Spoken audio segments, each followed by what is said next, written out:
कलापुर गांव में एक सुनीता नाम की बूढ़ी दादी रहती थी। सुनीता को उसके बेटी और बहू ने अपने पोते राहुल के साथ गांव में छोड़ दिया था। एक वर्ष बीत चुका था और सुनीता के पास अब घर में कुछ भी खाने के लिए नहीं बचा था।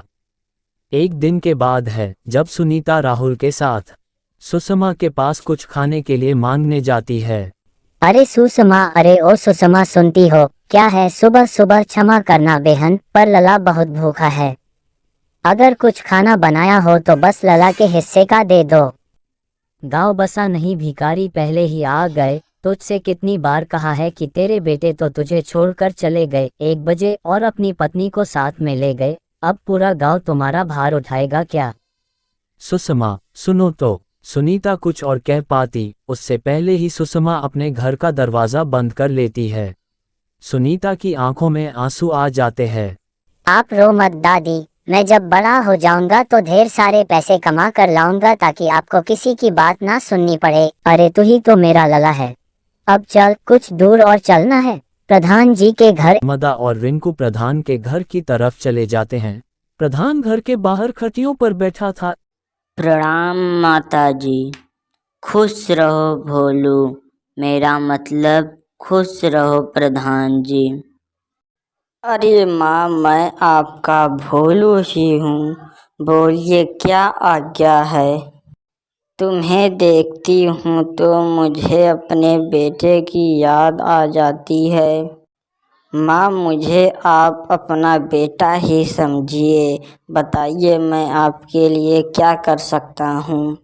तुम तो जानते ही हो मेरा बेटा सारा ज़मीन बेचकर चला गया और अब हालात ऐसे हो गए हैं कि घर में अन्न का एक दाना भी नहीं बचा है।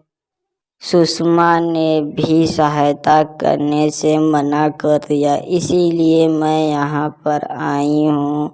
लल्ला भूखा है, क्या तुम उसके लिए खाना दे सकते हो? यह भी कोई कहने की बात है माँ, अब जब चाहे तब खाना ले जा सकती हो।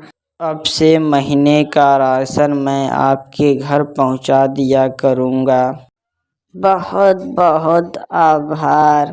मैं सोच रही हूँ जो तुम राशन दोगे उससे दाल मखनी का एक ठेला चलाऊँ, जिससे तुम पर मैं बोझ भी नहीं बनना चाहती हूँ। ठीक है माँ, आप चिंता मत करो, कल सुबह मैं सारी व्यवस्था तुम्हारे घर पर भेज दूँगा। प्रधान डब्बे में सुनीता को खाना लाकर देता है।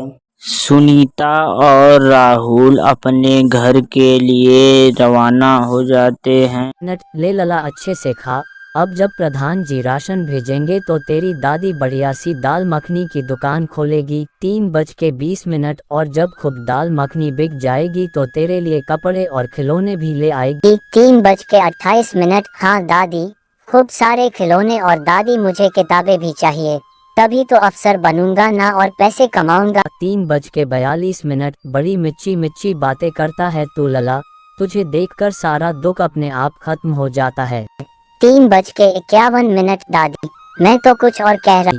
हाँ लला, बोल क्या बात हो गई? था 3:59। अच्छा बता, मैं भी तो सुनूं। 3:03। दादी, मैं बाहर नदी के पास उस मिट्टी से खेलूंगा तो गंदा हो जाऊंगा, इसलिए सोचा कि आपसे अच्छा तो ये बात है, जा खेल ले, लेकिन घर जल्दी लौटाना और नदी में मत जाना। बस दादी, मैं समझ गया, नदी में नहीं जाना, शैतानी मत करना और मिट्टी मत खाना, ठीक है? अच्छा जा, बहुत बातें कर। से कुछ ही दूर एक छोटी नदी थी।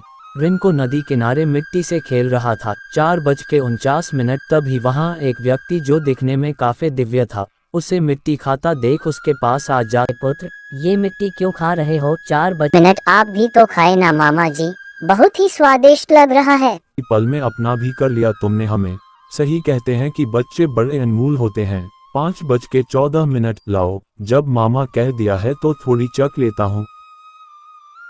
हुई मिट्टी देवता भी चखते हैं, उसे चखकर वो बड़े ही प्रसन्न नजर आता। भाई, क्या स्वादिष्ट व्यंजन है। मैं कहा था ना मामा जी, 5:34। रिंगू अपने हाथ आगे करता है और आंखें बंद करके मुस्कुराता है। 5:39। ये क्या है भांजे, मामा से कुछ कहना चाहते हो? अरे आप समझे नहीं, मेरी दादी कहती है भांजे को खिलाना 100 ब्राह्मणों को खिलाने जैसा है। तो मामा जी आप मेरे ऋणी हो जाएंगे।